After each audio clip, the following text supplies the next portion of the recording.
I'll start with the contrast. On the left, an AI tool writes, paints or solves problems flawlessly. On the right, a hand-painted canvas with visible brushstrokes, messy, imperfect, uniquely human. Here's my favorite quote from our interview with Simon Sinek. It reads, "Perfection isn't the goal. The struggle is where we grow." Key idea: AI gets you the result, but it kills the journey. In this example, Sinek asked an AI to write a flawless LinkedIn post about friendship. It wrote something generic, but it lacked his current focus on friendship, because he never taught the AI what that meant to him, he says. The struggle gives you clarity. Metaphor alert. I think of AI as the boat. But if you forget how to swim, you're trapped when the boat sinks. Here's a time-lapse of an AI writing a blog post versus a writer scribbling, moving stuff around, passionate and present. According to the World Economic Forum, 85% of jobs in 2030 don't exist yet. They haven't been invented. But the skills required to do them will be defined by our ability to swim in these uncharted waters. And here's my fear. If we rely on AI to navigate for us, to plan for us, to make all the moves for us, then we lose the skills required to thrive once the algorithm breaks down.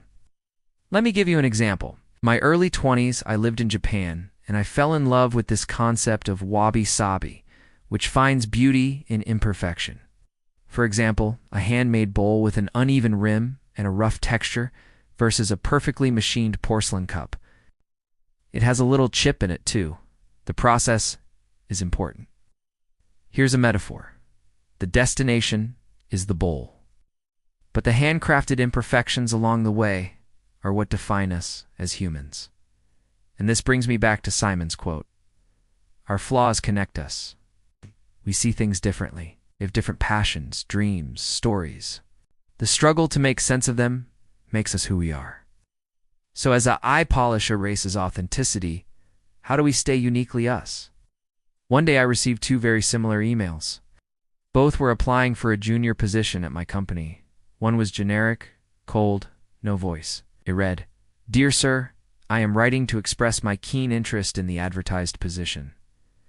This was AI generated. The second email was quirky and imperfect. It said, "Dear Mr. Quack, I hate cold emails as much as you hate spam emails, so I'm going to keep this brief. Here's what I bring to the table." This was written by a human. Who do you want to hire? More than ever before, knowledge workers are reskilling into the trades. Plumbers, electricians, therapists, these are human skills. We can't automate empathy. We can't code compassion. We can't outsource understanding. And this is a huge shift. When I first started reporting on AI, I assumed most people would follow the same trajectory. First, they'd be scared, then they'd learn to use it. Finally, they'd become reliant on it. But I got that completely backwards. Today, most people recognize the power of AI, but they're struggling to use it. They feel overwhelmed, anxious, even humiliated by their own technological limitations. This fear paralyzes them. But there's good news. As author and speaker Scott Moutz puts it, your intuition comes from your struggles. When we push through the fear, when we put one foot in front of the other, when we fail, learn, and adapt, we become more intuitive. Think about a firefighter running into a burning building. Their intuition tells them where to find people, where to find the source of the fire, how to navigate through smoke-filled rooms. You can't program that into an AI. That intuition comes from years of training and experience. And when it counts, that intuition saves lives. So here's a question. What are the jobs today where your intuition is going to be critical? Let's look at some examples. Here's a montage of what I call unautomatable jobs. Counselors, artists, nurses, managers. Sure, AI can draft an email or generate some ideas, but who's listening, observing, adapting? Not the robot, not the algorithm. It's the human.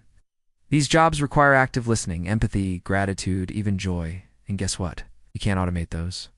So here's a challenge. This week, set aside one conversation without your phone. Listen 70% of the time and talk 30% of the time. Be present. Make eye contact. Ask follow-up questions. Notice body language. Put your phone away. Be fully there in the conversation. Here's a split screen. On the left is an AI therapist saying everything is fine. On the right is a human therapist leaning in and nodding while the patient talks. The rule is simple. Use AI as a tool, not a crutch. The best writers today use AI to draft, but they edit ruthlessly for voice, tone, and flow.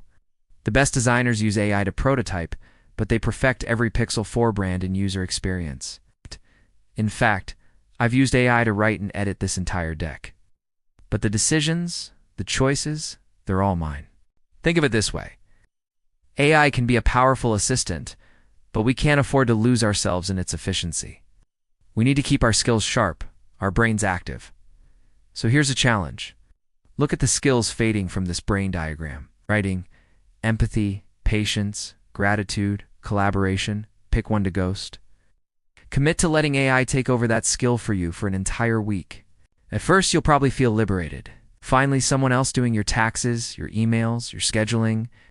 But by the end of the week, I bet one of these skills will come flooding back. You'll feel re-empowered, grateful to still have that unique human ability. And this brings me to my final point. The best use of AI might be who you're mentoring, whose voice needs yours. Are you sharing your skills, helping others master theirs? Are you documenting your expertise so it doesn't get lost? Are you worried that your skills will become obsolete? Because here's the paradox. I won't replace us, but we can't afford to stop growing. So the real question is, who are you mentoring? Whose voice needs yours? And this is the big one. Don't put off having that conversation you know you need to have. Don't put off telling someone how you really feel. Don't put off asking for help. And here's a parting visual. As the sun sets over this community garden, remember, you're not alone. We're all in this together. Before you go, comment below. What's one skill you refuse to let AI take from you? And subscribe for more on thriving in the AI age. Thanks for watching. See you next time.